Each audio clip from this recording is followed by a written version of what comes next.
Hello everyone, John Adolfi here. Welcome to our HUD home listing located at 11 Mill Street in Cazenovia. Zip code 13035 in Madison County. You're looking at something that is unusual. It is stately, it's magnificent, it's large, it's historic, and normally you don't see one of these as a HUD home, government-owned HUD home, because FHA financing is what has to be on a house in order for it to become a HUD home. And typically, FHA financing is not procured on a house such as this. Just usually it's not done. Usually it's a conventional mortgage. So that's why I say this is an unusual find in the HUD home flavor.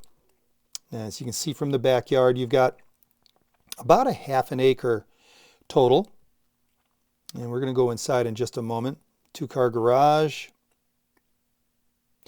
And just to let you know, this is secondhand information, so you may want to check with the village, but I was told that Airbnbs were banned in the village of Cazenovia.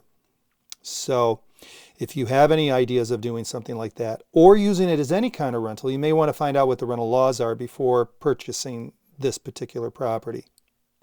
Now it's large. It's 4,370 square feet, built in 1830, and it is an historic district. So what my understanding is, and again, this is subject to your verification, okay, so I can only tell you what my understanding is that it doesn't have a historical marker on it. Typically, at least here in the village of Phoenix, when a property is in a historical district or potentially has the potential of being historically a house of a historical interest, they will go through the process of actually putting a brass plaque of some sort of plaque on the house after it's gone through a process of historical designation, which means then you are limited as to how you can repair and restore a house. And as such, you may love the idea of restoring it just the way they design it or designate it to be that way, you know. Like instead of pulling out a wall and replacing it with sheetrock, you may want the lath and plaster look, all right? So double check. Now, another thing I've got to tell you from all the years of experience of doing this, and that is that these larger homes have a tendency of being a money pit. Why? Well, number one, they're large. More square footage means more money. The second thing is that not everyone, prior to this new owner, whoever this may be you, has gone through and taken the lath and plaster out, rewired, you know, and put it all back together, keeping some of the or some or most of the waymarks of this historically beautiful old home, like the molding, the bookcases there, you know, keeping that, but, you know, adding a modern, not flair to it, but just a modern, you know, touch to it.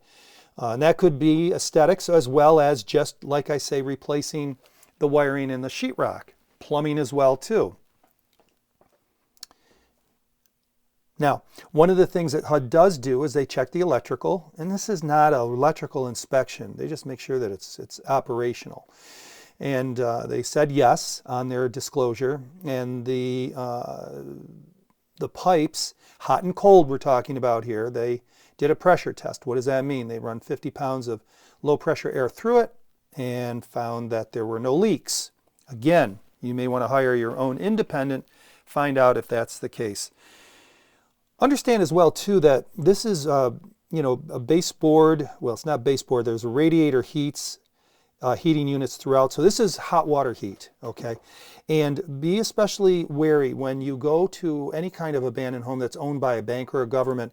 They may not have caught it in time, and there may be some freezer damage as a result of that. And what that means is that the pipes, either to your hot and cold or to your boiler system, could be compromised, even the boiler itself. We've purchased, my father-in-law and I have purchased a few of those in the past and found that the boilers needed to be replaced, and several places where we had to repair the feed line for the hot water that goes through the copper pipe. And you can have this tested, you can have it checked out. You know, you hire yourself a plumber and they go in and they do air tests, either smoke or low pressure air, and test the systems as much as they can, you know, to see what you're up against. Now, if you're going to bank finance this, you can do it.